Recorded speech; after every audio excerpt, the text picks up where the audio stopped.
नमस्ते मेरे मित्रों। इस वीडियो में हम बात करने वाले हैं कैरेक्टरिस्टिक्स ऑफ डिस्ट्रीब्यूटेड सिस्टम के बारे में।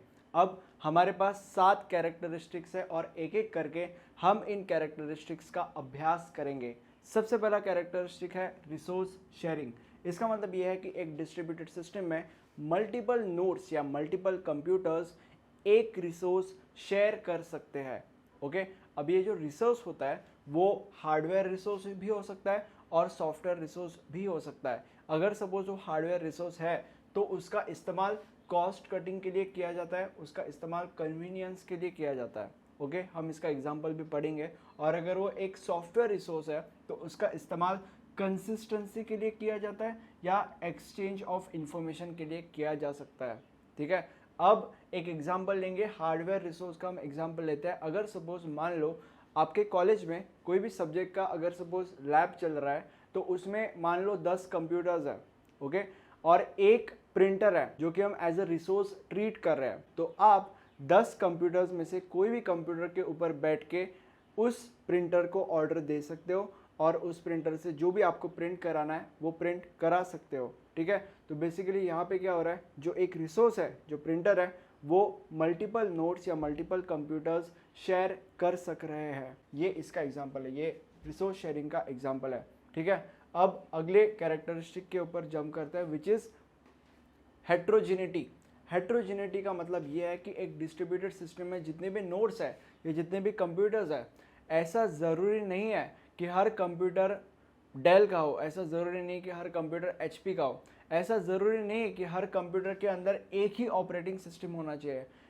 एक कंप्यूटर के अंदर विंडोज़ 10 हो सकता है, एक कंप्यूटर के अंदर मैक ओएस हो सकता है, एक कंप्यूटर के अंदर लिनक्स हो सकता है। ओके, ऐसा कहीं भी लिखा नहीं है कि हर एक स्पेसिफिकेशन हर कंप्यूटर में सेम होनी चाहिए। ठीक है, हर कंप्यूटर के ऊपर चीज़ें अलग अलग हो सकती है। मतलब एक कंप्यूटर अलग नेटवर्क यूज़ कर सकता है तो दूसरा कंप्यूटर अलग नेटवर्क यूज़ कर सकता है। एक कंप्यूटर के पास कोई और हार्डवेयर है, दूसरे कंप्यूटर के पास कोई और हार्डवेयर है। एक कंप्यूटर के पास कोई और सॉफ्टवेयर है, दूसरे कंप्यूटर के पास कोई और सॉफ्टवेयर है। ठीक है, मतलब और कंपनी कैन ऑल दैट। एक कंप्यूटर कोई अलग ऑपरेटिंग सिस्टम के ऊपर काम करता है तो दूसरा कंप्यूटर कोई और अलग ऑपरेटिंग सिस्टम में काम करता है। बाकी के कंप्यूटर्स और अलग अलग ऑपरेटिंग सिस्टम में काम कर सकता है। ठीक है, एक कंप्यूटर के अंदर कोई अलग प्रोग्रामिंग लैंग्वेज यूज़ हो रही है, दूसरे कंप्यूटर के अंदर कोई अलग प्रोग्रामिंग लैंग्वेज यूज़ हो सकती है। तो ऐसा कोई हार्ड एंड फास्ट रूल नहीं है कि हर कंप्यूटर के अंदर ये सारी चीज़ें या एक्सेट्रा चीज़ें सेम होनी चाहिए। थर्ड कैरेक्टरिस्टिक के ऊपर जंप करते हैं, विच इज़ ओपननेस। ओपननेस का मतलब ये होता है कि एक डिस्ट्रीब्यूटेड सिस्टम में एक नोड या एक कंप्यूटर या हर एक कंप्यूटर ओपन होता है टू अदर एक्सटर्नल हार्डवेयर या एक्सटर्नल सॉफ्टवेयर। फॉर एग्जाम्पल, अगर सपोज एक कंप्यूटर के अंदर मुझे कोई और हार्डवेयर या कोई और सॉफ्टवेयर डालना है तो उस कंप्यूटर के अंदर के हार्डवेयर और सॉफ्टवेयर इस तरीके से होने चाहिए जिससे मैं जो नए आने वाले हार्डवेयर या सॉफ्टवेयर है उसको अच्छे से और इजीली इंटीग्रेट कर पाऊँ उस कंप्यूटर के अंदर। ठीक है, इसको ओपननेस कहते हैं। अगला कैरेक्टरिस्टिक है concurrency.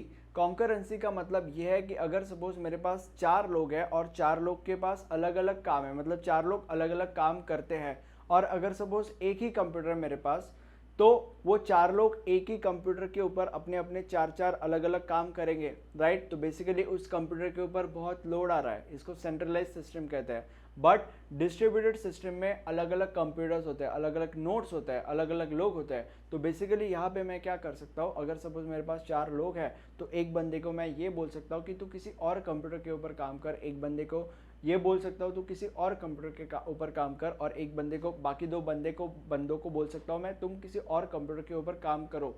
And because of communication network हम चारों भी वैसे भी कनेक्टेड है। ठीक है, तो डिस्ट्रीब्यूटेड सिस्टम का ये फायदा है, आप लोड शेयर कर सकते हो, एक ही कंप्यूटर के ऊपर सारा का सारा लोड नहीं आएगा।